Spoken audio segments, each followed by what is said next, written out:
Bingo Blitz rules. If your bingo has ads in it, That's not a bingo. if it doesn't have the coolest tournaments, mini games, and the most breathtaking design, Nope, not a bingo. if your bingo moment makes you feel so excited that you just want to burst in joy and scream out loud, bingo! Sorry, so you're playing... Bingo Blitz? Now that's a bingo.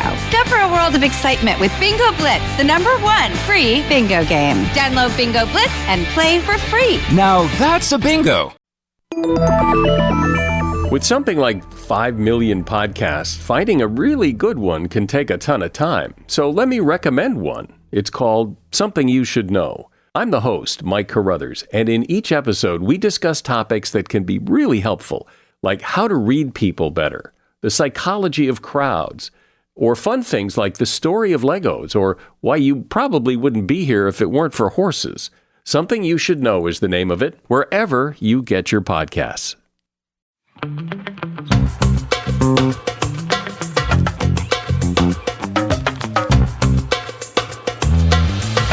Hello, everyone, and welcome back to another episode of Don't Blame Me. Ooh, ooh, ooh, doo, doo, doo, doo. Oh, yes. Please go watch the video. She's breakdancing and she's topless. I start clickbaiting our just Patreon. making stuff up. Hey, we have discussed maybe shooting the episodes entirely nude on Patreon. We have, but we said we were going to put it on OnlyFans. Oh, true. That makes sense. So, like, what you'd see on Patreon would be from, like, the neck up, and then we do the OnlyFans version that is wider. Or maybe we do the OnlyFans version that's just neck down. Yeah. Because they don't see our neck. So then they have to pay twice. Yeah. Mhm. Hey, cross promotion. Yeah. Diversify your income. That's what I was going to say next. For now we're not there, but we are here, and my name is Megan, and I'm joined by my co-host Melissa. Hello. Woo, woo, woo. This is Don't Blame Me. We're an advice podcast. You call us, you leave us voicemails, and then we give you our sensational, fantastic advice. And what we lack in credentials, we make up for in opinions. If you want to leave us a voicemail to be on our show, you can call us at 310-694-0976. And international listeners, you can send us an audio message at meghanpodcast@gmail.com. We ask that you are 18 years or older or have your parents' permission to call in. You keep it under 3 minutes. You let us know your pronouns and you write it down and practice a few times before you call in. It's like what I have to do when I order takeout on the phone. Joke's on you. I don't do that. Who still does that? I don't. If I have to call anyone, turns out I've told you that like I really struggle with like my personal identity as like being a millennial or being Gen Z. And I have discovered like I am like in the weird cusp. But what makes me feel like I'm more Gen Z is I didn't have TV. I didn't have cable. So all of like the pop culture references, and also I didn't have a lot of money. So like all of like the millennial, like, oh my God, this TV show or like this thing or like this toy. I'm like, I have no idea what that is. And so like, I think that's why I relate so much to Gen Z. And also I just think Gen Z is more mentally unwell than millennials. I think Gen Z talks more about it. I also do sometimes think that indicates we're a little more mentally unwell, like the very loud and like the all of that shit, like not so much bottling it in, the crying selfies. I'm like, I relate. And I also relate into like Gen Z, like not being able to call for a doctor's appointment or anything like that. I don't do that either. And I'm a millennial grandmother. I'm actually I'm in the middle. I'm not quite. I'm in the middle. But like, I don't put you there because my niece Arely is there and she is a child. And so therefore I will not see you as Gen Z. I think that these generations are too long. They're too fucking long. But I feel like I relate to you a lot. But I think we can be in like a window. But like, I just think that like, the 40-year-olds, of course, no. But you're at the very, I'm in the last like 2 years. Yeah. And then there's like 40-year-olds. But I also think that yours also plays a part because your sisters are younger. So like you naturally are like more inundated with stuff that like you don't grow, like, not that you might personally grow out of things like more, but like my sisters you're are aware. still older than you. That's true. you're just I'm just young. I'm just like cool the and cool hip. millennial, you know. Yeah. What's the 411? Like Mott's brother is also a millennial. Do you know what 411 is? Like, what's the deed? But do you know what 411 is? No, because it's like it 911, but not an emergency? Kinda. You would call 411 on the phone for information. And so when you say, what's the 411, you're asking for, like, what's the information? What's the deed? Who's on the other line? Just an operator. Like, you could literally just call and talk to them. What do you ask them for information about? Like Google? It could be like Google. Like, what time's the sun going down today? Like, or like, what's the number for Dairy Queen? Like, you could ask anything. Holy, like it's like a hotel concierge, but for everyone? Yeah. That seems like a rough fucking job. Holy shit. If you just sit and talk to people all day, like, whatever. Yeah, I guess sometimes that's true. I remember as a kid just calling just to be like, and I'm sure they were annoyed, like, why is this little kid calling? But I thought I was very grown up and just like asking like rando questions. That's so cute. I guess it's like less scary than 911 too. So like the stakes are a lot lower for the operators. Yeah. Wow. Yeah. No, I had no idea. Mm-hmm. Wow. I'm learning so much. Let's get into the update. Yes. Update. This is a caller who's been on a previous episode, and we're gonna many previous episodes. Oh my gosh! Actually, it's a series of episodes, and even the episode 0, which wasn't is even an episode yet, but absolutely wild. And also, you guys won't be able to see, but just know their eyeshadow phenomenal. Their makeup, the whole face beat like, to the gods. Fantastic. Mm-hmm. They looked so. It made me. I was mortified that I showed up. fucking. I looked awful. And they were like, I was trying to look good for you. Yeah, guys. and I was like, I am so sorry. I did not failed. extend that courtesy to you. But they're great. So keep on listening or watching. The first time I called was season 4, episode 8. I did take notes just so I don't forget. Love it. Well, you're sucking up to Melissa. That's what she likes to hear. Gotcha. My dad would be happy. He's a Virgo. So season 4, episode 8 was with Kingsley.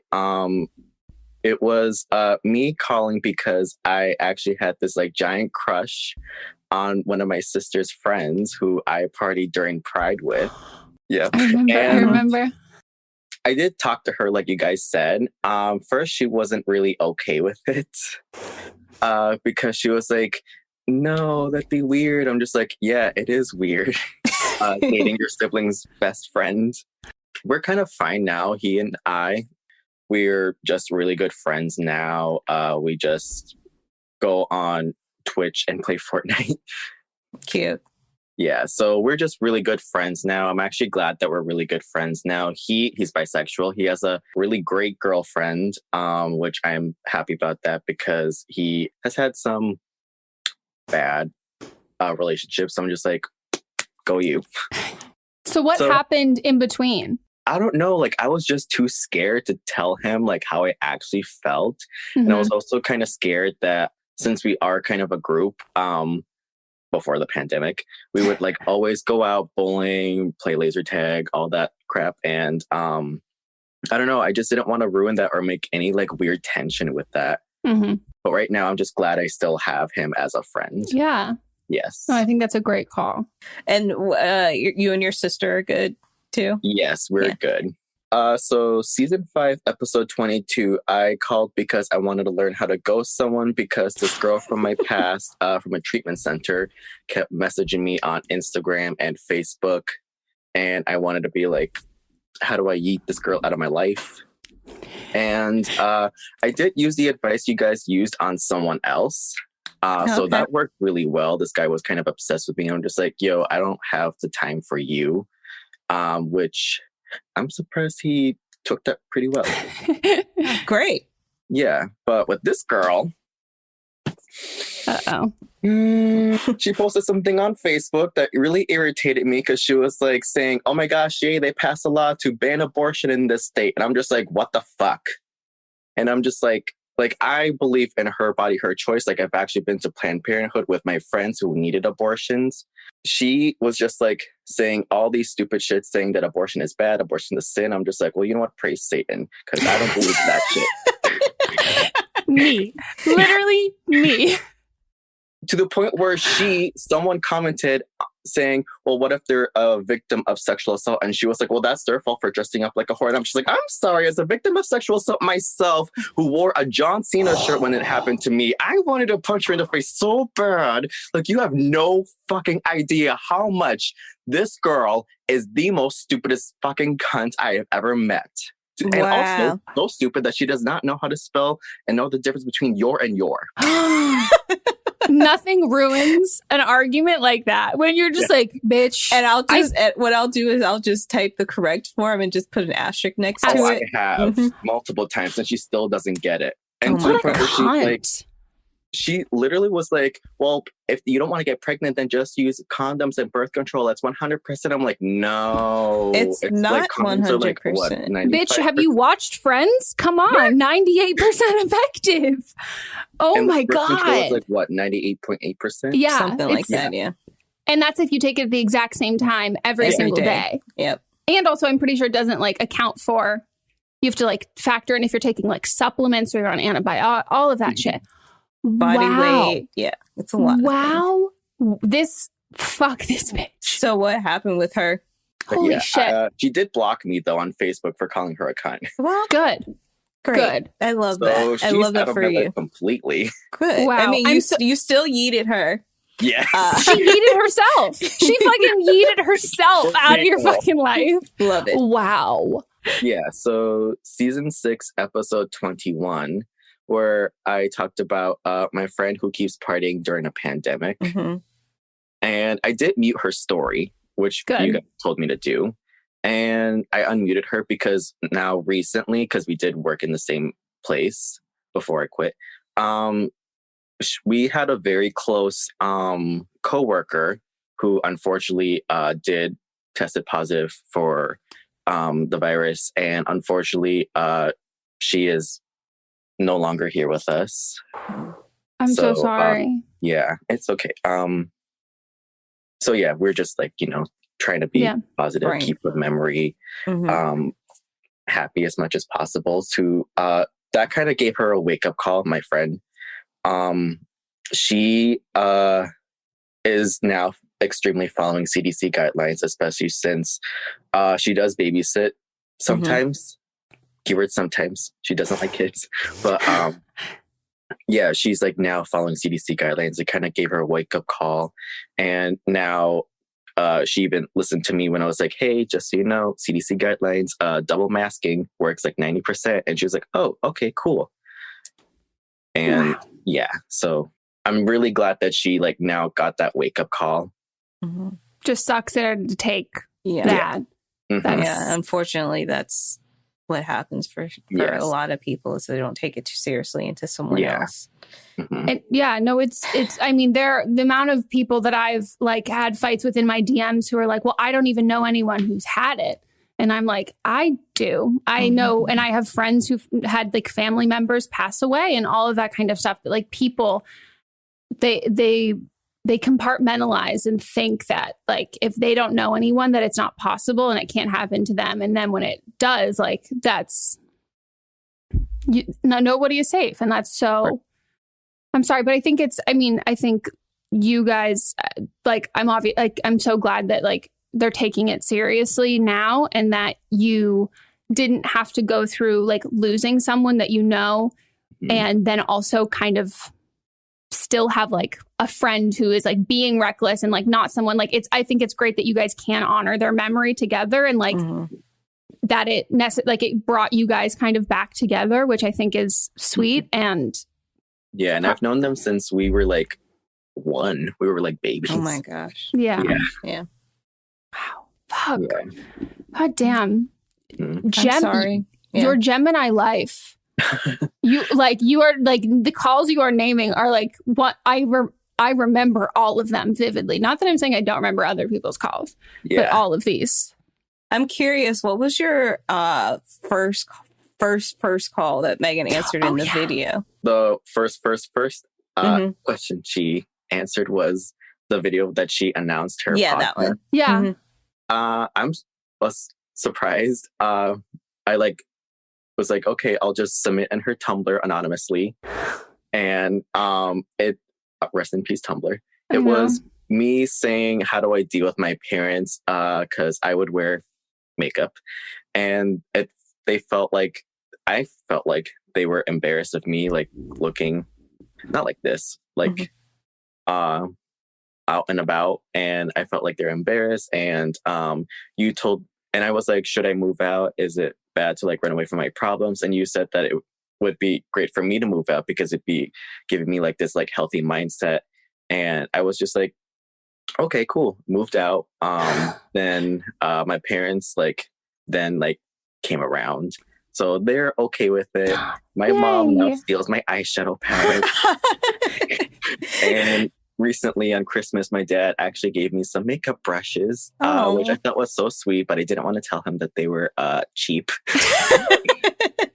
He made the effort though. That makes it even cuter that they're not good. And you're like, well, I don't want to tell you. I still have them, but I haven't used them.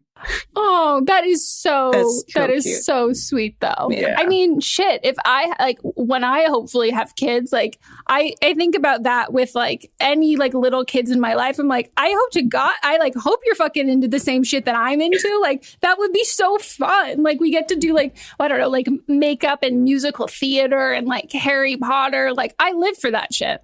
Yes. I do love a belt in the car. Well, thank you so much. This is so cool that you've been around for so long. From the very beginning, not just episode 1, episode 0. Episode 0. And you've stuck around. That makes me so happy that it seems like you like the show. A lot of my friends a fan of you guys as well. Thank you. Thank you. I wish we had commission links for that, we become an MLM. I would die. Well, thank you so much. This is the life of a disgusting Gemini. For real. Whoa! We're back. If you don't watch the video, you're not getting the full immersive experience. Well, we are so happy. Thank you so much for being on the episode. And wow, it's crazy to hear people who've been around since 17. And I don't think we ever once just know this when people call it, the amount of times that people have called me multiple times and we have no idea based on your voice. So I wonder if they call in later on. We now have many samples. We have to fucking know. We know. And now we've got a face. Yeah, so. That helps. It always does. A beautiful face. A beautiful, beautiful face. Inspiring me. I should put some makeup on sometime, eventually, one day. Well. All right. Well, should we get into the episode? Let's do it. Hi, Megan and Melissa, and probably no guests because we're in a never-ending pandemic, it feels like. I am 22, a Libra, and I am dating a 25-year-old Gemini.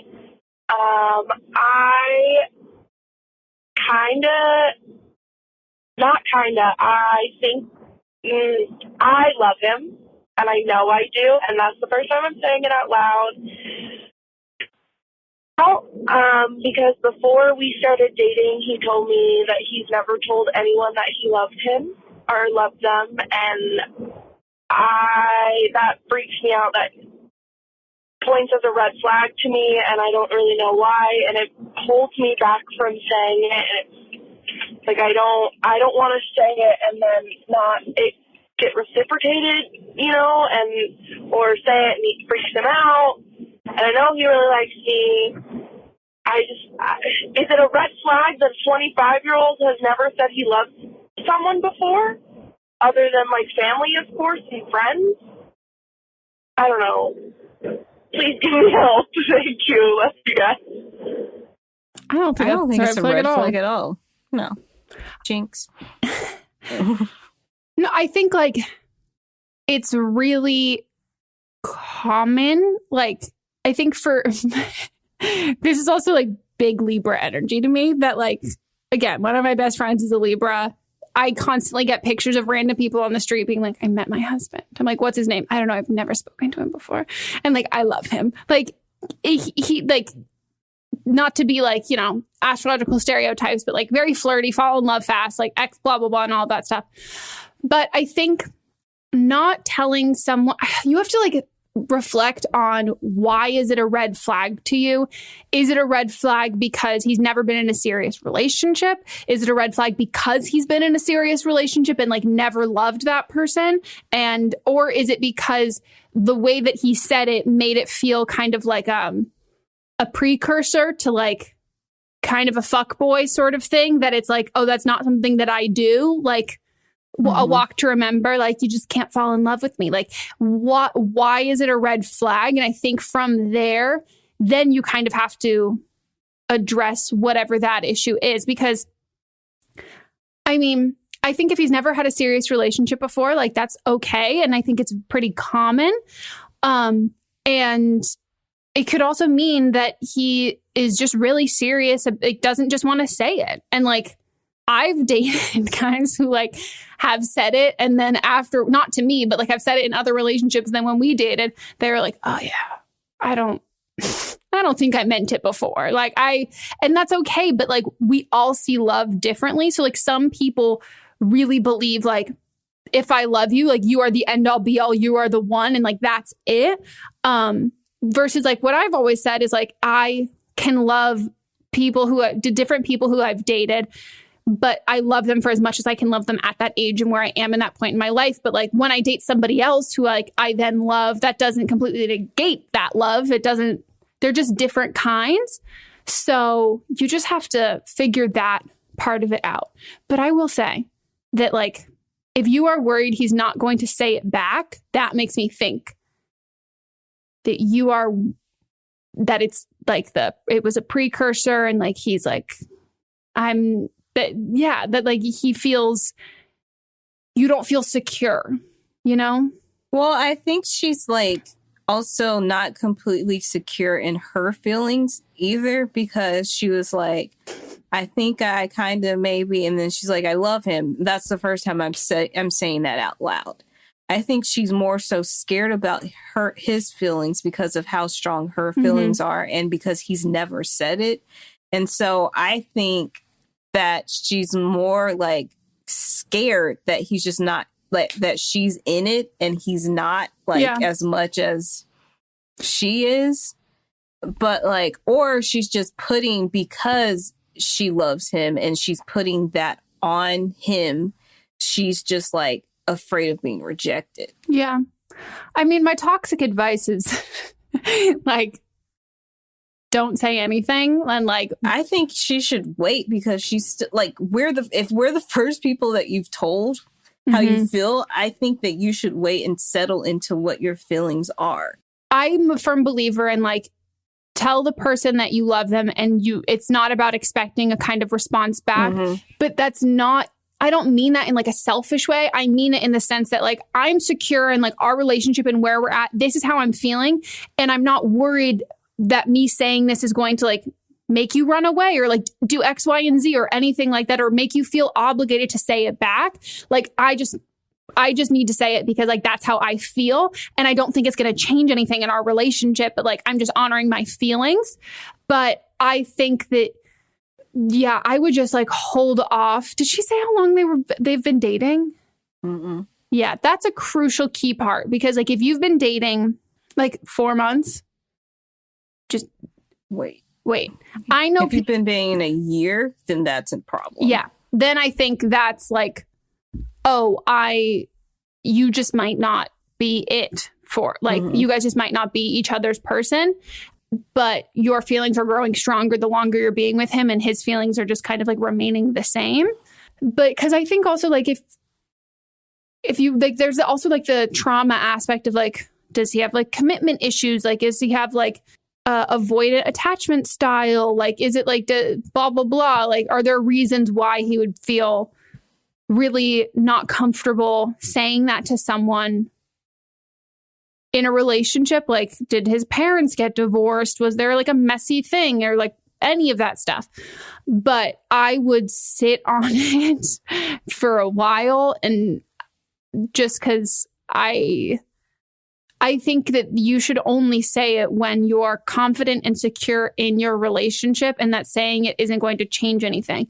But if that like time keeps going on and you're afraid it's going to change something like for the worse, then that to me is just a clear sign that you guys aren't meant to be together. Like you should never be afraid of something that you say and sharing your feelings is going to be like too much, or like make someone like, oh, wow, like I'm going to run away now. Like that's like, it's not what you said then. It's just like that's the wrong relationship. Yeah.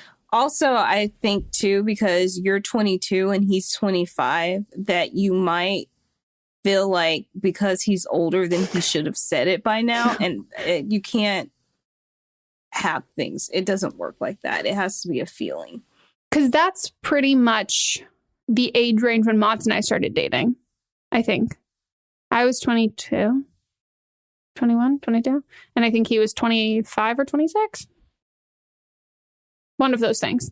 Because we're like more than 3.5 years.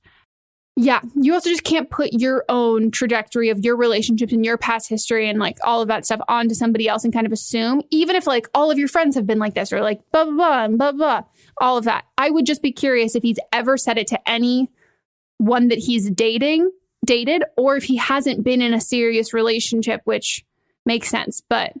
And also the context of him telling you I've never told someone I love them, because it could go one of two ways. It could be a prompted question of like, oh, like The Bachelor, have you ever been in love before? And it's like, oh, no, I haven't. Like I have never really been in any relationships. Like things have kind of always like lasted only a couple months. And like I never have had one of those really deep connections because I've just haven't focused on it, but I'm like prioritizing it versus like. Because that feels like a good getting to know you. Yeah. Like what's your past relationship like? But like versus which I know you're about to say like. Of being like. Yo, like. I don't tell bitches that I love them. I don't tell females that I love them. Yes, females. Like, it's like, nah, like, I just like those females, like, no. Or even like a more subtle version of that, which is like, have you ever been in love? And it's like, no, I've like dated around a bunch, but like, I just like don't like that. Like, that's like, love's like a huge thing. And then it becomes this whole like abstract conversation. It's like, what are we talking about? It's like, no, I just have never been like there. Like, who knows? Maybe one day, but I don't know. Like, if he's talking about it in like love as an abstract thing that like kind of sounds like he's like avoided versus, oh, this has not been like the stars haven't aligned in my life and I'm like looking forward to it. Or it's, I've never wanted to say it in a relationship when I didn't mean it. And then once I got to a point where I was with this person for such like X amount of time and I thought that I should feel those feelings and I didn't at that time, we broke up. Like that to me also makes sense. But like, I do wonder if you're right, though. Like, it could be like your worry of this is just like insecurity, or your worry could be he was dropping a lot of breadcrumbs that like this isn't necessarily great. Hi, Megan and Melissa. I could really use your guys' advice with a situation. So I live with my 3 best friends, which I realized was my first mistake. And now I'm in a bit of an argument with them after they blew up on me yesterday over spending too much time with my boyfriend. For a bit of a backstory, this was a complaint in my last relationship about 2 years ago, and they expressed similar feelings to me, but it was hard for me to see where they were coming from because I still made ample time to hang out with them about 4 times a week, like going and doing stuff, and I lived with 2 of them at the time, so most days we were hanging out anyways. They were so mean to my ex-boyfriend for no reason. He was overall a good boyfriend to me with no cheating or anything like that. But they wouldn't acknowledge him when he came over, so we felt unwelcome. And for that reason, I would go stay at his place about 3 nights a week. And other nights, I'd be home with my roommate watching movies and stuff during the other 4 nights. Fast forward to more recently, I started dating my current boyfriend at the beginning of 2020, and he treats me like a queen. When we first started dating, I first sensed some tension when I told my friends the news in our group chat, and no one even replied. Since then, he has come and stayed with me about 1 to 2 times a month on the weekends because we live 4 hours apart right now, while I'm finishing up my last year in college. When I go to see him, it's maybe once a month for about 4 days because my classes are online. I know it's nothing against him because they've made it very clear how much they like him. I mean, he'll buy them dinners when he's here, order them food to our house, and help them with their homework to show them he cares. Also, they can see how well he treats me. But yesterday, besides feeling attacked because it was 3 against 1 and brought up in an aggressive way with them screaming at me, I also can't help but think there's something deeper going on here. All of college, they have all 3 been single, so they spend every day and night together and never really talk to anyone for a consistent period of time. But I don't know if they're somewhat jealous. It just feels like they don't understand me or what it's like to be in a relationship. Also, my boyfriend is in the military and will be deploying for 9 months towards the end of this year. So I feel like it makes sense to see each other a few times a month when we can. I'm going to be moving out in about 2 months and then going to law school next fall.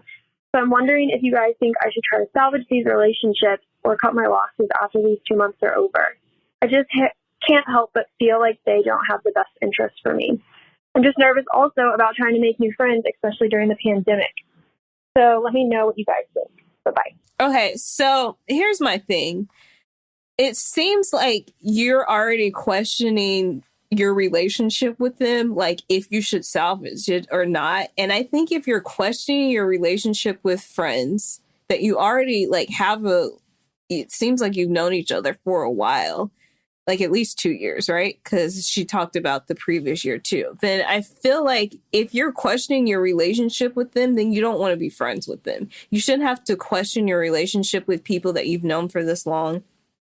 And maybe they are a little bit jealous. I mean, I think that spending 4 nights a week with people, that's a lot of time. Like I'd be like 1 night is enough. But like, it seems like that you're trying to put in the like effort to be friends with them, but they don't want to be friends with you. So, yeah. I would also ask yourself. They don't want to. Wait. They don't want to be friends with you. Like they do want to be friends with you, but they don't want to be friends with you. Like whoever you are within a relationship. Yeah. And so what that tells me that maybe you're doing things like within your relationship that you don't realize that you're doing that changes part of your personality. Yeah. And you mentioned that they've all been single through college. To make a snap judgment, you kind of sound like a serial dater. And maybe you didn't have that friend in high school who like got a boyfriend and like, just going to say it, sometimes gets really fucking annoying. Like, I'm not saying you specifically, but like I had a friend like that, like who just became, oh my God. Like when we were hanging out, she's talking about him, like being like, oh my God. And I wasn't jealous. I was just like, can we talk about something else? Like, I'm happy for you. I just like, don't give a shit in like the nicest way possible. I don't really care. Like, I'm happy you're happy, like, but we don't need to talk about him all the time. And I think a lot of people who are like serial daters or like serial monogamists are like, well, my friends should be like happy for me and they don't get it. And I just want to like talk about my partner all the time. That's like not what friends are for. And like, as I've gotten older, my friends and I, a good amount of my friends are like in like long-term relationships. We like fucking never, ever talk about our significant others. Like, it's like, oh, like what's like, oh, I saw he's golfing, like fun, cool. But like, we're not like, oh my God, he did the cutest thing, blah, blah, blah. Just because like, I don't think that you talk about Mott's that much. Like, I did get a message from someone who's like a comment on one of my Instagram pictures being like, can you please stop talking about Mott's on the podcast? And I was like, anything for you, Chloe, of course. I was like, as someone who talks to you pretty much every day, like, it's not a thing. And when you're talking about him on the podcast, it's because you're relating to another caller. Whatever, fuck them. No, it's not like, oh my God, he did the sweetest thing ever. No. Like, let me tell you that. That's something that I think like, that's not, I think that's annoying when anyone does it. Like, regardless of how I feel about like their partner or whatever, because I'm friends with them. I'm not friends with their relationship. Like, I can get along with the guy, like, all of that stuff. Like I can get along great with you and I'm friends with you, but like, I don't need to put effort into being friends with your romantic relationship. Like, especially when just like talking about him. But like, yeah, they live, like you guys all live together and you're spending, like you said, like 4 days with them. Are you spending full days or is it like, we're spending half the day and then I'm going to go sleep. Like, then I'm going to go this place and then blah, blah, blah. I am also a little confused because you said that you are long distance. But you also said that he lives like 4.5 hours away or something like that. But you still see him. She goes to see him. When she goes to see him, she stays for like 4 days. But then how is she only spending 4 days with her roommates a week? What are you doing the other days? Do you know what I mean? Maybe she's in law school, or she's about to go to law school. So she's in college. Okay. Well, the way that it sounded to me was like you were talking about your like social time, and it was divvying up. They're getting 4 days and he gets 3. Got it. If that's the case and you are driving 4, like if you're doing that like during the week and maybe like 1 or 2 times during the week, that's like a lot of like mental capacity that you're like thinking about the drive and like planning of the drive, and like you're naturally probably going to talk about it and like do this and this and this and this and this. But I think it's valid that like I think it's equally as possible is like that they prefer you when you're single in a non-malicious way, that they just like they're just kind of like annoyed and like a little like done with the conversation, or like just maybe your personality changes a bit in relationships. And I think it's equally possible that that's in a non-malicious way versus like we like you better single, like you're not fun anymore, like blah blah blah. Like I think it's twofold, and you just have to decide what that is. But I think that like it also makes a lot of sense to me that if they all live together and you're all spending all of this time together, if you're gone for like a good chunk of time pretty often, like they are naturally going to become closer because they are spending more time together. And that is always like a rough thing because she said 2 other roommates, or is it 3 other roommates?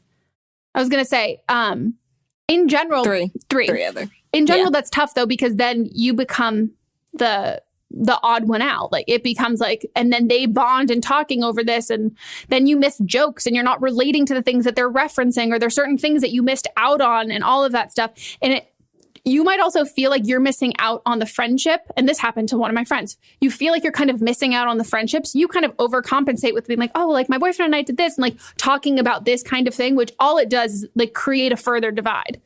So I think a lot of people lose friends when they're in relationships. And I am like a big believer in you shouldn't do that, and give people like the benefit of the doubt in relationships, and kind of like let that take its course. And just like, if your friend's going to be obsessed with their partner, not saying that you are, but if they're going to be really invested and like really obsessed and kind of make everything else take a back seat, I'm in the belief system that I'm like, I'm just going to let you do that. But like, I'm not going to chase after you. But then if you get upset at me for not chasing after you, I'm going to be like, no, this is not going to work in that way. But I do think that this is usually something that people grow out of.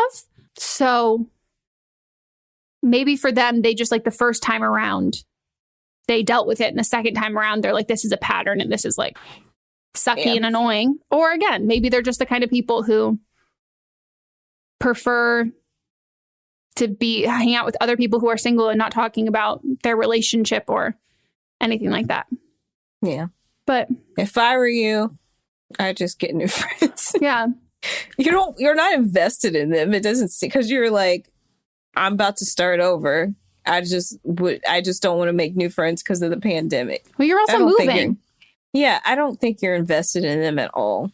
No, they're your roommates. I think you're only invested because of the proximity.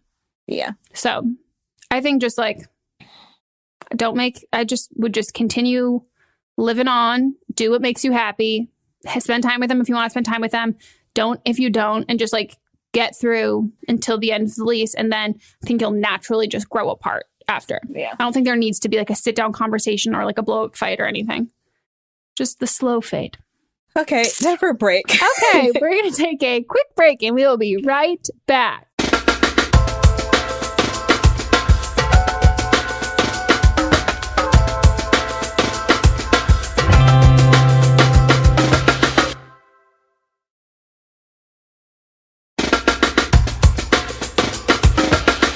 We are back from our break, and I'm going to share what I did during the break, which was Google shit white people say. Okay. White people love saying something went down the wrong pipe when they choke.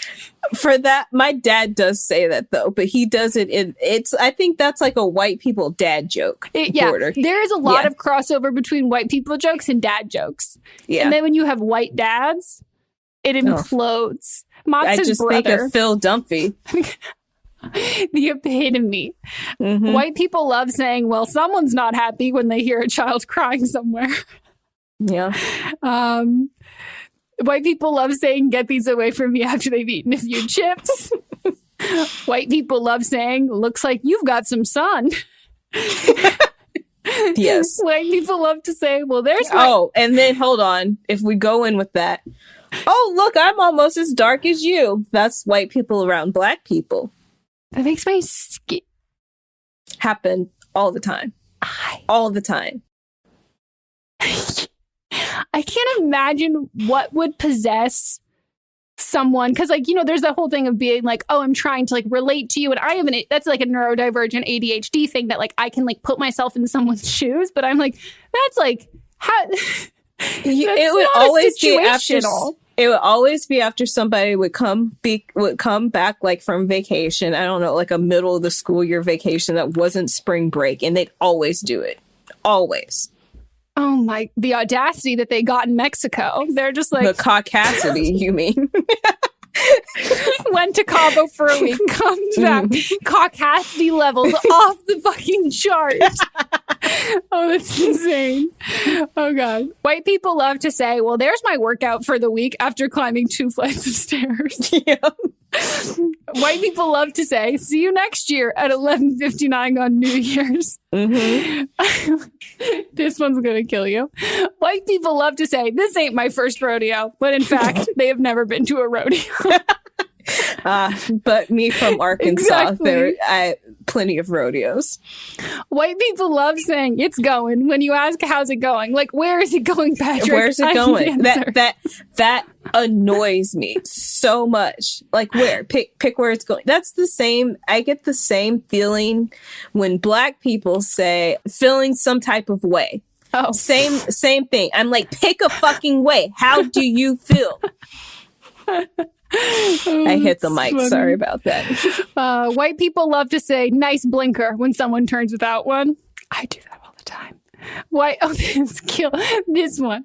White people love saying, fancy meeting you here, to their friends when arriving at a pre-planned destination to see those friends. Oh my God. White people love saying anywho instead of anyhow. Mm-hmm. White people love saying it must be free then when something isn't scanning at the register. White people live to add the word freaking into a word, like freaking hilarious or no freaking way. That makes my skin crawl. For no freaking reason. White people love saying what's the damage and then chuckling when they have to pay for something. Oh, yeah. White people love saying ready, Freddy, when they're about to leave somewhere. I haven't heard that one in a while. If a white person say, I tell you what, you about to get the best deal ever. White people love saying hello, stranger, after you've taken a day off of work. White people on the phone love saying, I'll touch base with you tomorrow. The fuck is this? Capture the flag. What about circle back?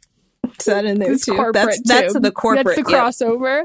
Mm-hmm. White people love saying, let's take a silly one now during a group picture and stick their tongue out. Oh, yeah.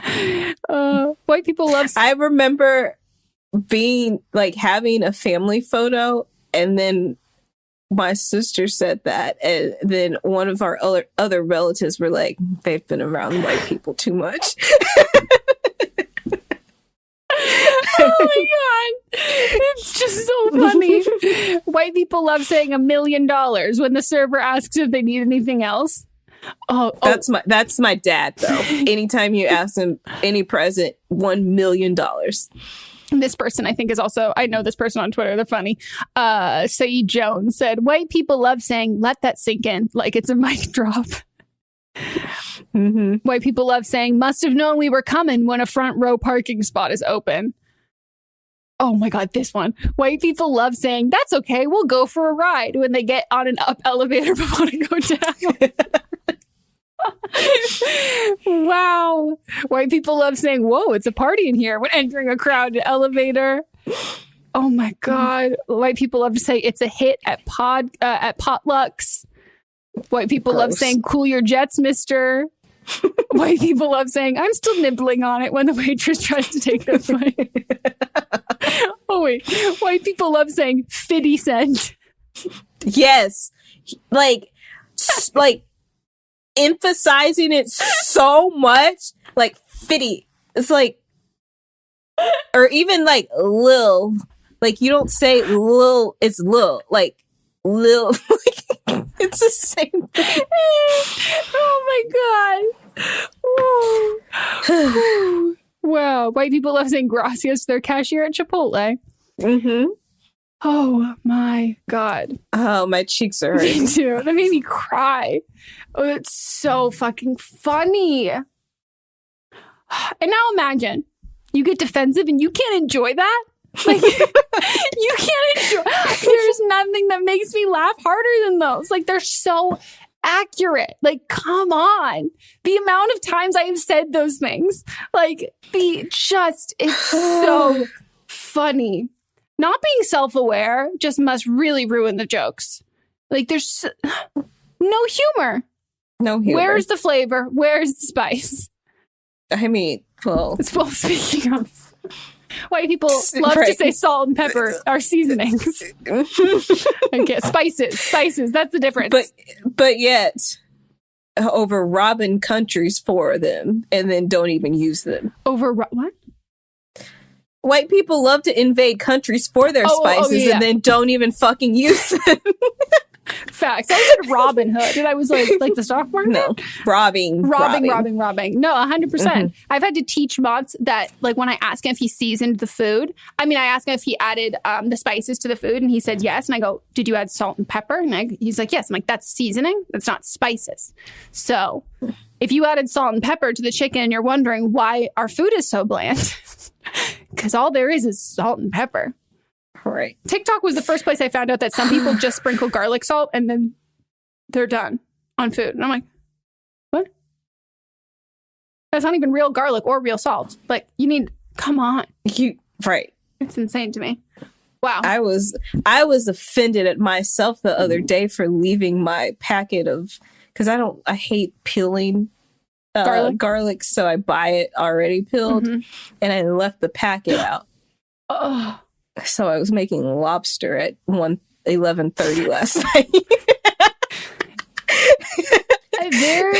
If anyone ever wanted to know the epitome of your personality, it is making lobster at 11. Lobster at between 11:30 and 3 a.m. Complete sense to me. And I was just furious at myself because I had to use the powder and it didn't bring out the flavor as much. No, that's a fucking shame. Yeah. That's a crustacean crime. Mm-hmm. Are there still crustaceans, aren't they? Yeah, they're crustaceans. I think live lobsters look so fucking weird. They send you with a picture. They send you a picture. Oh, hold on, you can't see it down there. This is the people that these are my lobsters. My lobsters. So we're assuming Allison is the human holding them. That's not. As a podcast network, our first priority has always been audio and the stories we're able to share with you. But at Realm, we also sell some pretty cool merch, and organizing that was made both possible and easy with Shopify. When you think about successful businesses like Aloe or Allbirds or Skims, an often overlooked secret is the business behind the business that makes selling and, for shoppers, buying simple. For millions of businesses, that business is Shopify. That's because nobody does selling better than Shopify. It's the home of the #1 checkout on the planet.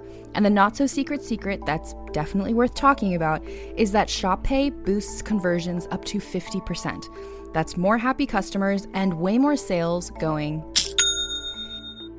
If you're hoping to grow your business, your commerce platform better be ready to sell wherever your customers are scrolling or strolling, on the web, in your store, in their feed, and everywhere in between. Businesses that sell more, sell on Shopify. Upgrade your business and get the same checkout we use with Shopify. Sign up for your $1 per month trial period at shopify.com/realm, all lowercase. Go to shopify.com/realm to upgrade your selling today. Shopify.com/realm.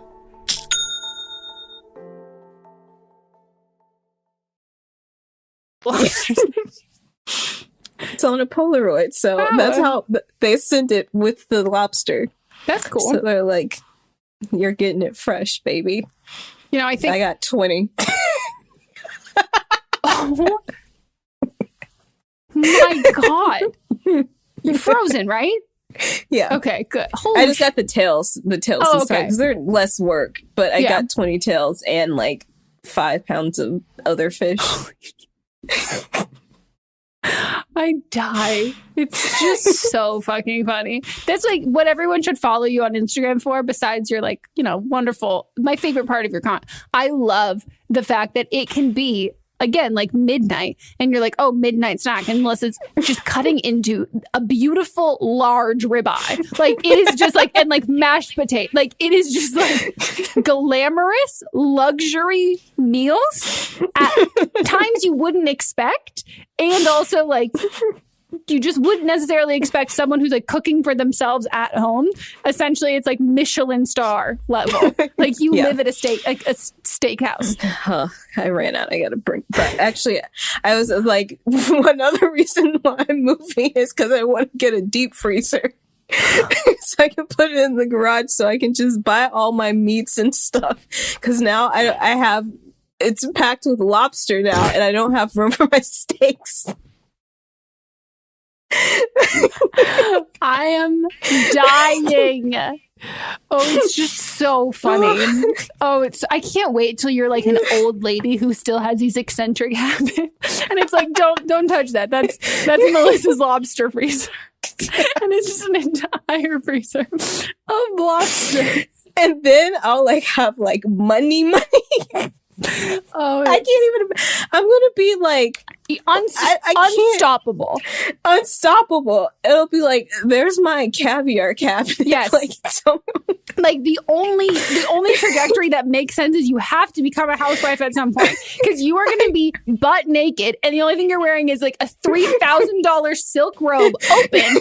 And then you have your fucking freezers of your luxury. I literally have been trying to get my sisters to carry outdoor pajamas, is what I like to call them. It's like silk things, and they won't do it. It's like my hill that I'm trying to die on. And I'm like I found this place that like, yesterday I sent them this picture. I was like, you guys could have been on this. It's literally a woman who has on like silk pajama-ish, but they're like, cute. You couldn't tell if they could be outside or they're meant for the indoors with no shirt on underneath. It's just open. And this is the life that I'm trying to have. And you are not supporting me in my future. Yeah. I'm trying to help you out. Yeah. Like, reciprocate. I'm trying to bring like, imagine, because that's all I would wear. And I would be like wearing it everywhere. Free walking advertising. And look at you. You could be buying it from somewhere else, but no, you're encouraging. I'm encouraging. You're encouraging her. They're not getting, like, I literally sent it because it was like 2 when I sent it. So then they woke up this morning. They're like, here we go again. And I was just like, fine. You know what? I'm going to buy from this place. And when I look fucking fire, you're going to be mad. Well, but whatever. The part that makes so much sense too is those like indoor outdoor pajamas. You know what levels them up? Heels. And you know what the only thing that you do love that doesn't add up to that? Heels. Yeah. Butt naked and high heels. Like, it would make so much sense. I have to send you this picture. Exactly. I wonder if this is the same thing, the same style that you had liked. Jackie Ina was wearing them, and I want them. And she has them in like different colors. And I do, but I would do the shoes that have the little fuzzies. I call them Blanche Devereaux shoes from Golden Girls, because that's the first person that I saw wearing them.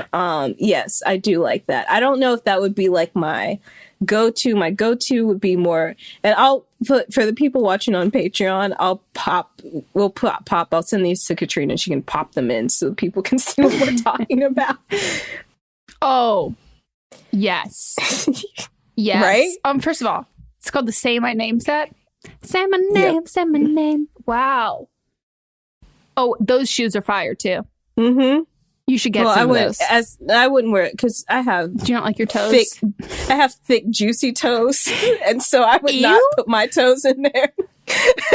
Ew! Why don't you just describe them like that's what they are? You just describe them. They look like sausages. I was gonna say, they look like you just described them like kielbasa. You just described them as like they literally look like little sausages, little Vienna sausages, little weenies. No, mine look like the like Jimmy Dean. Yeah, the ones that are in the toe shaped. That's what my toes look like. Those ones are great though. Wrapped up in the Pillsbury little, and you do the pigs in a blanket. Sydney's family used to do those. Oh, I loved those. Yeah, with some spicy mustard. Oh, yeah. You could do spicy mustard, or you do put a little jelly on the side too. You could do either one for the salty or sweet or spicy. Wow. Everyone, should we start another podcast where we just talk about random shit? I think we should. I think we should too. I think we should start. We should do either another podcast or we should do multiple episodes during the week. I think we should do just another podcast. Okay, let's do it. Just a new podcast. New podcast to this. And we did it under the Don't Blame Me network. Like seriously though, guys, do you guys think that we should have another podcast that's not this, where it's just us talking and hanging out, girl chatting? Might invite some other gals in. I think it'd be so fun. Because why not monetize our friendship more than we already have? Right. Do you know what I mean? We're working on other revenues. That is true. We've got two. Also, can we just say for two bitches who staunchly are do not fucking work with, don't live with your friends, all of that shit. We don't do anything but without. You do know what the difference is. It's because we became friends through working together. Yep. But also, it's also an exception. I wouldn't work with anyone else the way that I work with you. Wow. Okay. Let us know if we should do another podcast, everyone. Yeah. Because I would love more shit to do with this. Because I like this. Me too. So we're back from our break. Should we get into the rest of the calls? Oh, yeah. For this podcast that we're on right now, Don't Blame Me. Oh, yeah. This one. Hi, Megan and Melissa. I am so sorry in advance about all the car noises. I know that's the big thing with all of these voicemails. Anyway, I'm just calling about relationship advice. My fiance and I are both 20, and we're in a long-distance relationship, and everything is really good. There's nothing, no red flags, just it's a very good relationship. My only concern is that when we get married and I have to move, I've gotten used to being alone. Not necessarily alone. I've just gotten used to doing my own thing. He's doing his own thing. I just need advice on how we can both do our own thing still while being together, because majority of our relationship has been apart, which isn't a bad thing, but it's just going to be hard for me to learn how to be with someone else constantly. Thanks. Okay, I'm just going to say it. Okay. I think you should move in before you get married, because it doesn't sound like you know how to have to live with someone that you don't owe anyone anything, but do you know what I mean? It doesn't sound like you've maybe you have lived with roommates, but it doesn't totally sound like this. You haven't lived with a friend before and kind of created those boundaries and gotten used to it, because it's hard. And I don't necessarily know what I can tell you to prevent it from being hard or make it easier. It is just kind of trial and error and figuring it out. And I personally would think that doing that while you're engaged before you're married creates a lot more comfortability of being honest with things you're not happy with, or all of this stuff. You mean moving in before you're married? Yeah, because you said engaged. Oh, yeah. Moving in together while you're engaged before you're married. Mm-hmm. You have only really been long distance, all of that kind of stuff. there is like a natural period when you move in with someone, and even when you've been long distance and you're together, that like you're kind of like best foot forward, like on my best behavior, and like it takes a minute for you to get comfortable in being like super honest, and like if they're driving you crazy or they haven't cleaned up something or blah blah blah. But there's a lot of pressure to like not really be like that because you're like so excited and you want it to be great. And I think like being newly married is even more pressure there, that I would focus on being roommates first. But yeah, I agree, because if you've been long distance for most of your relationship, like you don't know each other within even being like in the same place. Mm-hmm. So like, what if you guys like get together and you can't even like, you have different living habits, you have different definitions, like you don't know like what your actual definition of like quality time is, because it's like one of you guys going to see each other or talking over the phone. It's just a big transition. So I would say like you guys need to get in the same place, like at least the same town. Yeah. You don't know each other as two people that live together. So you're right though, but you don't even know each other as people who date in the same city. Yeah. Like, so you're already going from long distance to being in person is a huge transition for couples. Like, again, because like you said, like you're only spending like a week together, a weekend, like phone calls, like you kind of like pack everything into a small period of time because like you have to get everything in and all of that stuff, because like I'm not going to see you again for X amount of time. So like that's already like a big transition, and so is being engaged, and so is living together. So I think if you're going to do all of these huge life milestones, maybe hold off on one of them to kind of make this transition easier and make it so you're both comfortable. Because like, no matter how long you've been dating, how much you love someone, blah, blah, blah, moving in with someone, there is a learning curve, and there will be arguments and there will be fights and all of that. And like, they only get exacerbated when you don't say something, when you're not being honest, and you're kind of trying to like be again on your. Hi, I'm Jennifer, a founder of the Go Kid Go network. At Go Kid Go, putting kids first is at the heart of every show that we produce. That's why we're so excited to introduce a brand new show to our network called The Search for the Silver Lining, a fantasy adventure series about a spirited young girl named Isla who time travels to the mythical land of Camelot. Look for The Search for the Silver Lining on Spotify, Apple, or wherever you get your podcasts. Best behavior, quote unquote, and all of that. So I would just hold off on that because, yeah. Also, you are both so young. And like if anyone wants to get married young, go for it. That's great. But you have valid concerns, and those concerns, the solution is not power through. The solution is like, let's sit in this and take our time with all of this. Like maybe it's having a long engagement, all of that. But it is always so much better to like take it step by step and then reassess from where you're at, then kind of take all of these big leaps and hope they all simultaneously work out at the same time, like at once. I can't imagine getting married at 20.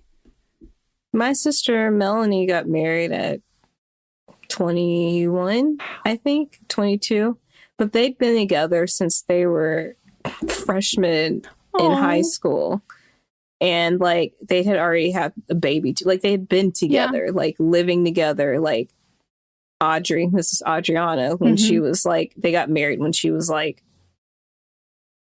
I'm gonna say like 6 months old, maybe. But like they'd been like doing all like living together and being together and had been together for years. So like, that's one thing. I don't know your situation, how long you guys have actually been together, but you haven't, like we keep saying, you haven't physically been in the same space. Yeah, if the majority of your relationship has been like almost all of your relationship has been long distance, there is a chance that like someone, like one of your best friends from back home and you never dated, but then you started dating once you both were sophomores in college or juniors in college, or I don't know how old you are. You're in college and you've been like long. They're 20. Yeah, you've been long distance, or it's someone who you met that you didn't know prior. So like you also only know them, even just as a person in a long distance way. But like with your sister, like that's a natural progression of a relationship. And like those are like and they had been engaged before like Adriana was even conceived. So like, but those are like steps that you like take. they were steps that they took. Yeah. And like there is no right way to like do a relationship or anything, especially when it comes to like, it's not like, oh, like you start dating, you get married, you have a baby, you buy, like there is none.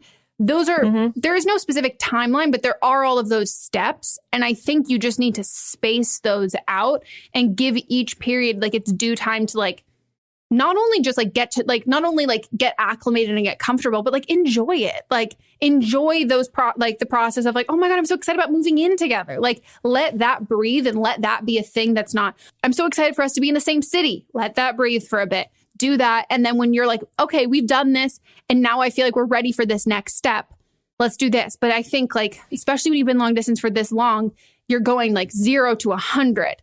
And yeah, I just think like I would enjoy those like each and every step and like really spend time in each one before making the decisions of doing it all at once. Like I'm not even saying like, oh, don't be together. Like not at all. It's just enjoy every time frame of the relationship of being together, because I think like doing everything all at once can just be overwhelming. Yeah. And I think it can break relationships that would not have broken otherwise. Like I think it puts so much pressure on both of you. Like it puts so much fucking pressure on both of you and on your relationship, which is really fucking hard. Let's get to the next one. Hey, Megan and Melissa. So I'm a 24-year-old Gemini and my boyfriend is a 28-year-old Sagittarius. Both of us are he/him. So my boyfriend is currently going through I don't really know what you would call it, a wellness retreat or mental health rehab, because he's been dealing with pretty bad depression and anxiety lately. But this is like the third time he's gone in the last 4 months. And we've been together for coming up on a year, like here pretty soon. And I know this really helps him mentally, but for him to keep going back makes me feel like I'm not enough for him and I'm not helping him in the way that he needs. And then he's kind of choosing them over me. And we're also long distance right now because of my job. And that makes it kind of harder because he has very limited phone time when he's there. So we don't get to talk as often as we normally do. So I guess my question is, how do I not feel bad about him getting the help he needs? And how do I stop being kind of such a selfish person thinking that I can fix everything myself? Thanks so much. I love the podcast, you guys. You need to go to therapy, because this is like the fixing mentality is, I have friends. I don't think I'm a fixer. Maybe I was at some point, but I've kind of usually been the person that people are like, let me fix you. But I have friends who've dealt with this and like, it can seem really innocuous and like not really like a big thing or anything, or it stems from something. It's just like a personality trait. But a lot of the time people who are fixers, it comes from something specific. And like, it is a trait that you bring to every relationship, and like, not just romantic relationships. Like you tend to like collect friends like that. And it stems from something.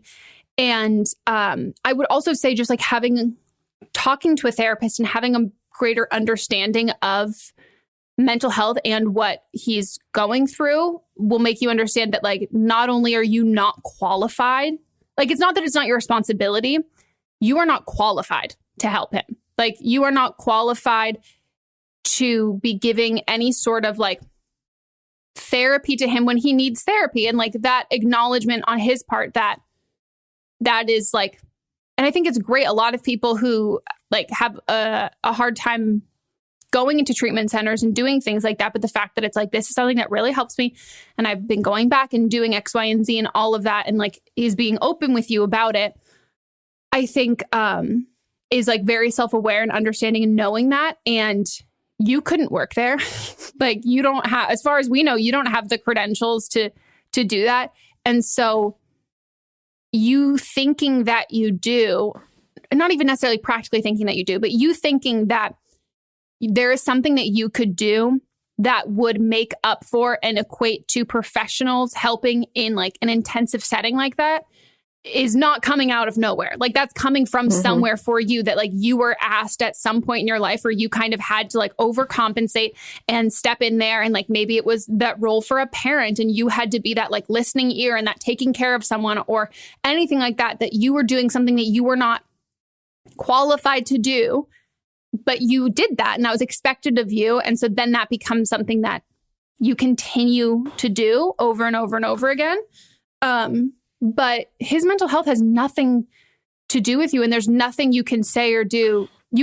We said this before, there are things that you can do that can hurt people's mental health. There is not anything that you can say or do that can help someone's mental health. Unless you are the person who has caused, like if you've triggered them and caused them like to, I call it my therapist, I call it spiraling. Then in the moment, I need an apology from you for that active thing. But like my anxiety or my depression or my PTSD, like that is nothing to do with you.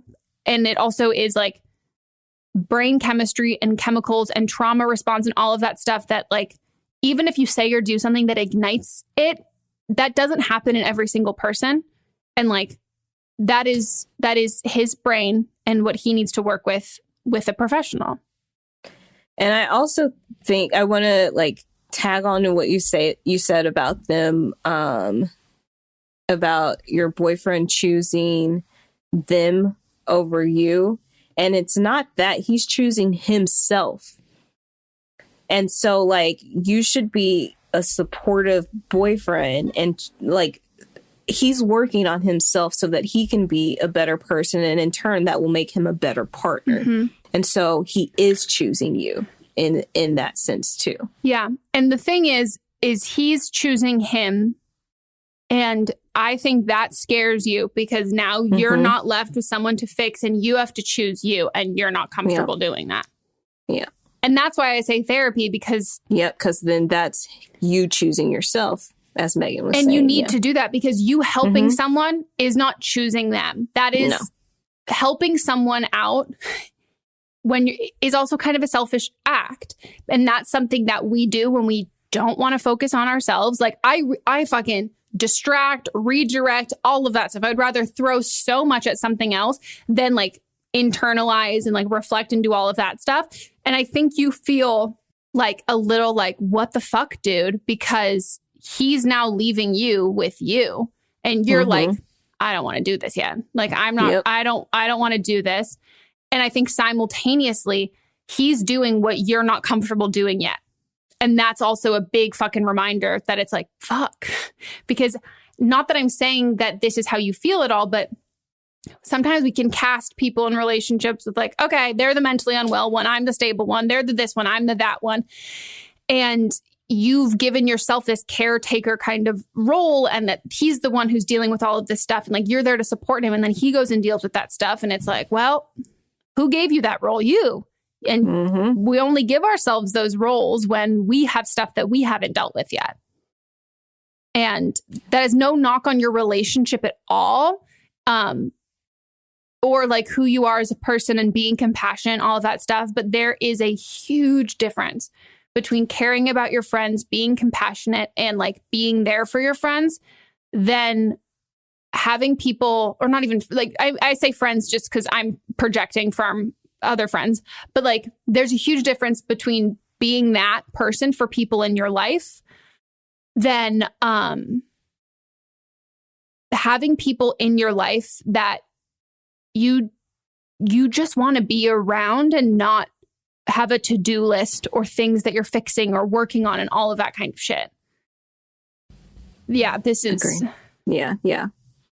So you got to figure that out for yourself, because you're not being the strongest partner for him. I would also like really take I am so like, you have to go to therapy. Like, this is so important. And at least like read books on this kind of stuff until you're able to do that. But the least helpful thing that you could do right now is make him feel like he has to choose between his mental well-being and you, and that you should be able to fix him, because that is so dismissive when it comes to mental health. And like Mott's and I have had, this is something we've worked in therapy for like so long, that I was like, if you feel like you need to fix me, that breaks my heart, because I'm like, I'm not going to get fixed. And like, are you okay with that? Like, this can't be like this kind of thing. But like, that was like a whole process for us, for him figuring out like, how can I care for somebody without, that's like my go-to. Like, his go-to is just like, he's a problem solver. And it was like, oh, okay. Sometimes like there is no problem to solve. It's just like a thing that exists. And like, I just need to be there. And that's what there is to it. But like, making him feel like all he needs is you. And even if that did work, then you've just created someone who's entirely codependent and whose mental health is completely resting in your hands, which is not your responsibility. Mm-hmm. And it shouldn't be ever. Yeah. Yeah. I suggest like going back and listening to the update for the episode that came out on March 8th. When she was talking about her codependent relationship and how that wasn't good for either. Mm-hmm. Yeah. And I don't think that they're like, I think that this relationship, I don't want to say it's like, I don't think it's doomed or anything like that, but I just think that you've spent so much time focusing on his mental health, so you don't have to focus on yours. Mm-hmm. And you're making it about you when it's not about you in the sense that you think. No, yeah. It's about you in the sense that you seek out relationships like this because of you. Mm-hmm. And that's how you ended up in this situation. But it's not your responsibility at all. Yeah. Ugh. I hate, this is like such one of those things that I'm like, I apologize for this kind of like meteor to your life. Do you know what I mean? Like, this is, because it is like, I have close friends who this is what brought them to therapy. That it was like, they are fixers and they do this over and over and over again. And like, it's which might have been like an initial attraction thing, because it feels like they're missing something and I have something to give to them, and vice versa. And then just when it becomes so dependent on that, then that tears the relationship apart, because then when the other person realizes that, no, this isn't healthy and I need to figure out like what's going on with myself, then the other person feels left behind. Mm-hmm. And it's like earning your keep in a relationship. That's not what it's about. It's like you're earning your keep, and that's just like not how it like works and all of that stuff. And I also think as a society, we like praise those qualities in people of like, oh my God, like they're taking care of, like damsel in distress, like someone taking care of me and all of that kind of stuff. And also we also romanticize like rise and grind, working so hard and doing all of this stuff. And so when you are praised growing up for like, I think about when it's like, oh my God, you are so mature. That's not a compliment for a kid. Like that, like, yep, I get it all the time. Like, it's not like the idea that it's like, oh, you've been like given this hand in life that like, no, you didn't ask for this kind of shit. And you're handling it like an adult when you shouldn't have to. And then that becomes a compliment that it's like, hey, you're taking on way more than you should. And that's a good thing. Good job. And then for the rest of your life, you keep doing that. And it's not 100% me. Yep. And it's not even necessarily like outward trauma that people like think of, but it's like, come single parent household, you really had to take on more responsibility. You had a parent dealing with mental health, had to take on that responsibility. You had a grandparent around, take on younger sibling. You had like something that like, and then it's like, good job. And then that, especially when you're taking on extra things, that praise and like verbal affirmation that you're doing a good job, that's usually why we start doing those things in general. Then you get that dopamine, and then it happens over and over and over again. And then we end up in these situations that it's like, what? But then you can look and you're like, oh, maybe I have a perfectly happy family. Like maybe this doesn't make sense. And it doesn't necessarily come from like a traumatic event. It can just come from, I was praised for doing something I didn't need to do. And now I always do things I don't need to do because I need that praise. And that's how I felt loved. And that's how I saw it and all of that. So here I am telling you go to therapy and like, you can't be a therapist to him. And I'm like therapizing the shit out of you. You're more so sharing from your own personal experience. Well, everything stems from us, like what happened to us as like children. And like, it's cool to see with how like Matza's brother and sister-in-law are raising. I mean, I guess you like take care of a baby and then you eventually raise a baby. But like we talk about like all of that kind of stuff that you like hear about the different things of like why cry it out isn't like a great thing because like psychologically and all of it. My therapist has even told us things like that where it's like, oh, wow, we are tiny little humans who absorb everything. And that forms us into like who we are and our patterns and all of that kind of stuff that's like completely subconscious. It's wildly interesting. But it does feel like a meteor to your life. You're like, what? Huh? What do you mean? This is not normal. So, yeah. I would also say that last thing I'll say is if you feel like your partner has like sensed this in your conversations, I would acknowledge that like that was not okay and like they deserve an apology and wholeheartedly apologize and tell them that you're going to be like seeking out therapy and all of that kind of stuff, because there's one thing about like changing and doing better, but then there's also something that's like really great personally that I love when someone acknowledges like, hey, I now am looking back on that thing that I said or did, or maybe you didn't even pick up on it, but like, I need to let you know that like, that wasn't cool. What's up, everyone? It's Noah Daniels. Hey, y'all. I'm JJ. Hey, guys. It's Kat. And we're your hosts of the Real Hauntings podcast, where we bring on guests who share their firsthand encounter ghost stories and supernatural experiences. Now on to the trailer. I've been warned to not tell this story, but I think because of the way it ends, it's okay to tell this story, because some people say that with certain entities to like speak of them or talk about them or in any way like portray them as powerful will attract them to other people. The creepiest thing about it to me is a lot of times it would wait for me to notice it. Like it would just lay its arm out like this, and then I'd be like, where is it? Where is it? And then I'd see it, and then it would just slither back. For more information on the Real Hauntings, Real Ghost Stories podcast, make sure you check out real.fm to learn more about our podcast and many other amazing podcasts. With me. And like, this is what I'm doing to change that. That is it for our episode. No, ma'am. We still got Don't Blame Them. This episode is 9 hours long. Oh my God. We have Don't Blame Them now. This is where one of you, a listener, you call in and you give your own take and your own advice on a previous call from a different episode. So what episode?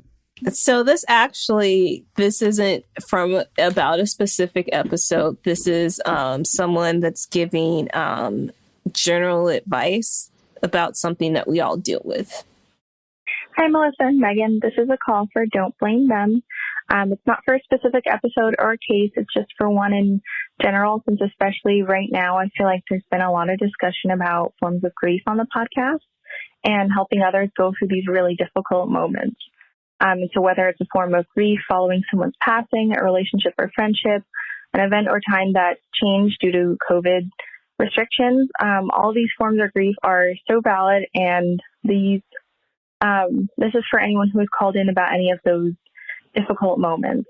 My dad passed away about a year and a half ago from cancer, and this metaphor helped me a lot to cope and recognize my feelings. So here it is. So when you go to the grocery store and you get really excited about something in particular, maybe it's a snack, a specific meal ingredient. If you're me, it's a specific dairy-free creamer. And you get home and you're so excited to eat whatever it is, drink whatever it is, to make something for dinner, and you're putting it away and you realize it's not in the bag. It got left at the store, got left at the parking lot. Maybe it's the bad boy's fault. Maybe it fell out. Who knows? It doesn't matter whose fault it is. It got left at the store or something. It's not in your bag at home. And you're super sad. You were so disappointed, and no one else was looking forward to this specific thing the way that you were in that moment, whatever it was. And if you tell someone about it, or if the person that you went to the store with saw this moment of pure snack sadness, usually all they can say is, I'm sorry. And while it's nice to hear that, no one was looking forward to those perfect pieces of pirate booty or that coffee creamer the way that you were in that moment.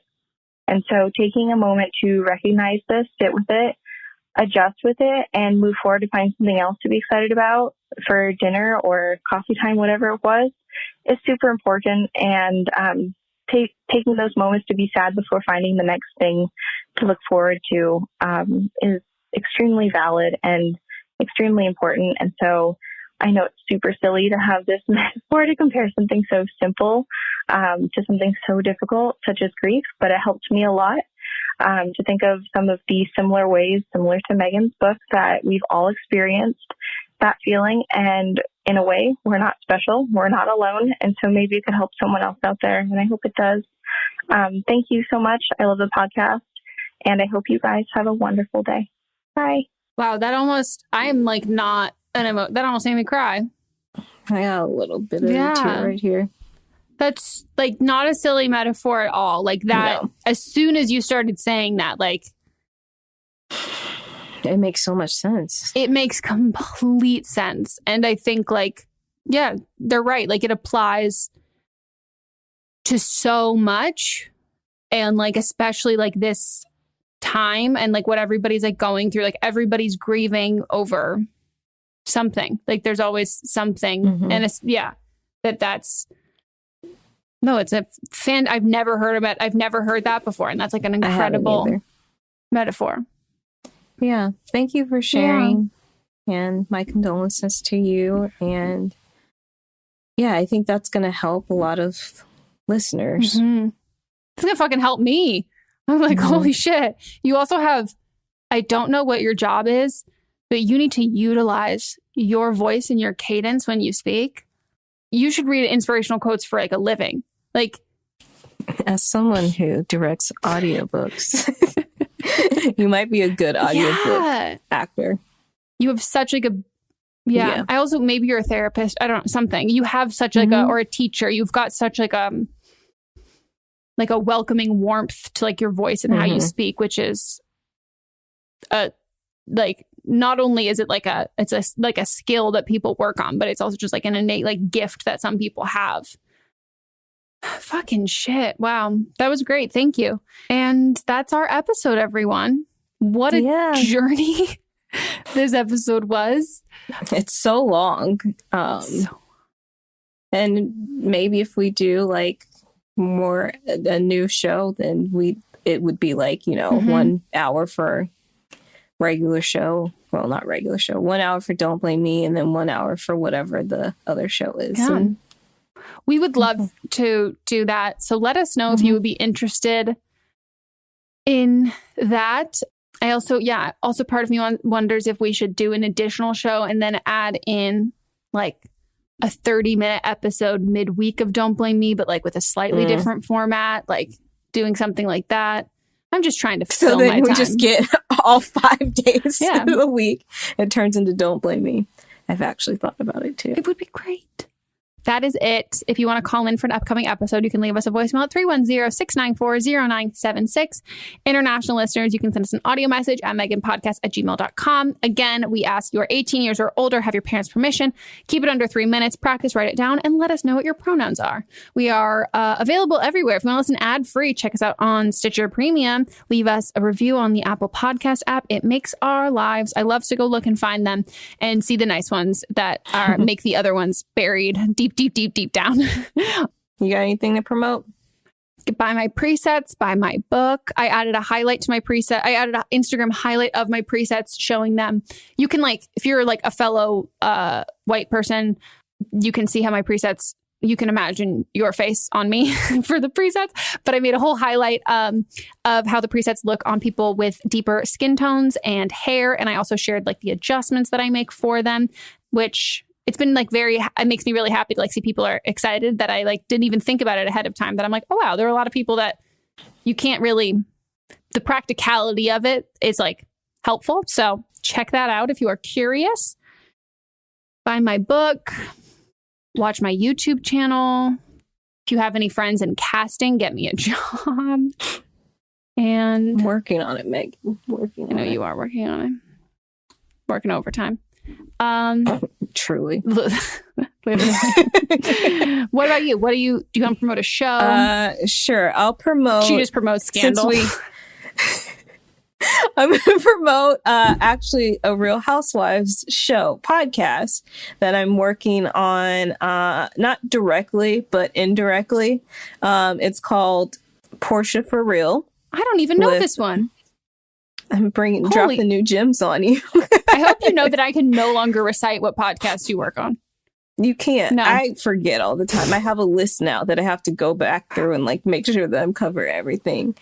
But Portia is star of Real Housewives of Atlanta. She's one of my favorites. She always has been. And especially like you can go back and see her growth from not knowing that the Underground Railroad was in fact not actually underground to now just being like a hardcore activist and out here in the streets and getting arrested and things like that. But she has a show with her mom, Miss Diane, and her sister, Lauren, who you see on the show on Real Housewives with her too. So, but now you get like a full podcast with the three of them. That's fantastic. I hope you all enjoyed. Wear double up on your masks.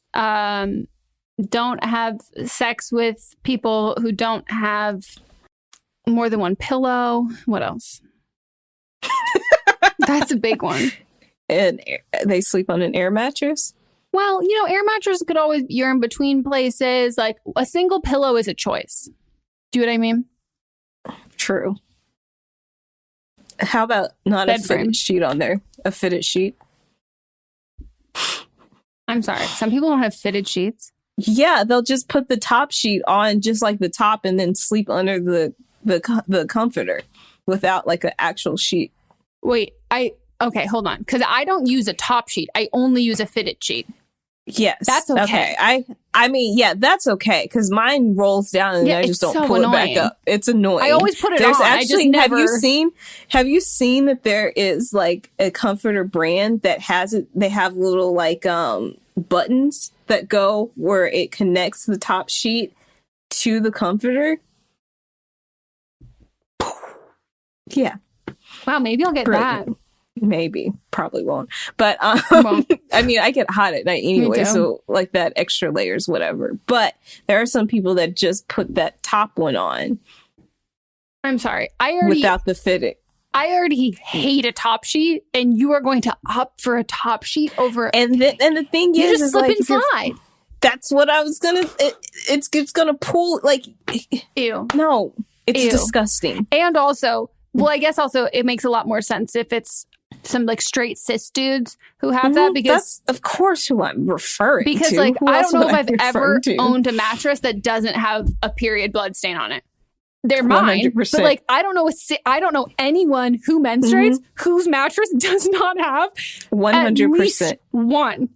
Yeah, it only takes one time. Now, I mean, the ones that I have on now are pretty, because now I always use a mattress protector plus like a feather bed type thing on top of it. So none of them are new at this point, but they they're there. There exists.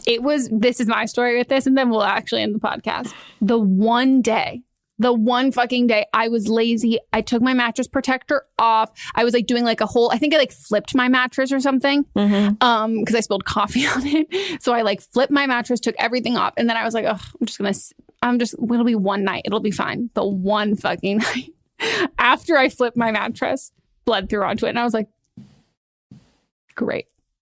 When I moved from upstairs to downstairs, I left the mattress protector on there. Oh, yeah. And then the guys took it off when they were moving it down. How do they not understand? I'm like, if you're going to move a mattress, it will have period stains. It was my... Oh, yeah. Yeah. But, and his friend, and I was like, why would you do this? There's a reason that this was the only thing I left on here. They don't understand. Those straight cis men just don't get why. Mm-hmm. I remember the first time we were like, Mods and I were ever like really like doing like taking like mattress protector off and everything else. I'm going to warn you. Some stains on here. Mm-hmm. Didn't murder anybody, but my body tried to murder me. So yeah. Oh, that's okay. Let's end the episode. Okay, everyone. Bye. Bye.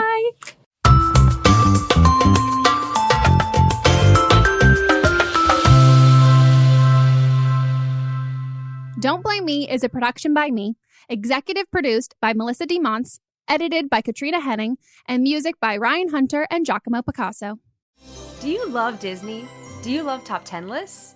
Then you are going to love our hit podcast, Disney Countdown. I'm Megan, the Magical Millennial. And I'm the Dapper Danielle. On every episode of our fun and family-friendly show, we count down our top 10 lists of all things Disney. The parks, the movies, the music, the food, the lore. There is nothing we don't cover on our show. We are famous for rabbit holes, Disney-themed games, and fun facts you didn't know you needed. I had Danielle and Megan record some answers to seemingly meaningless questions. I asked Danielle what insect song is typically higher pitched in hotter temperatures and lower pitched in cooler temperatures. You got this. No, I didn't. Don't believe that. About a wish coming true? Well, I didn't either. Of course, I'm just a cicada. I'm crying. I'm so sorry, Jiminy. You win that one. So if you're looking for a healthy dose of Disney magic, check out Disney Countdown wherever you get your podcasts. Hi, I'm Jennifer, a co-founder of the Go Kid Go network. At Go Kid Go, putting kids first is at the heart of every show that we produce. That's why we're so excited to introduce a brand new show to our network called The Search for the Silver Lining, a fantasy adventure series about a spirited young girl named Isla who time travels to the mythical land of Camelot. During her journey, Isla meets new friends, including King Arthur and his Knights of the Round Table, and learns valuable life lessons with every quest, sword fight, and dragon ride. Positive and uplifting stories remind us all about the importance of kindness, friendship, honesty, and positivity. Join me and an all-star cast of actors including Liam Neeson, Emily Blunt, Kristen Bell, Chris Hemsworth, among many others, in welcoming the Search for the Silver Lining podcast to the Go Kid Go network by listening today. Look for the Search for the Silver Lining on Spotify, Apple, or wherever you get your podcasts.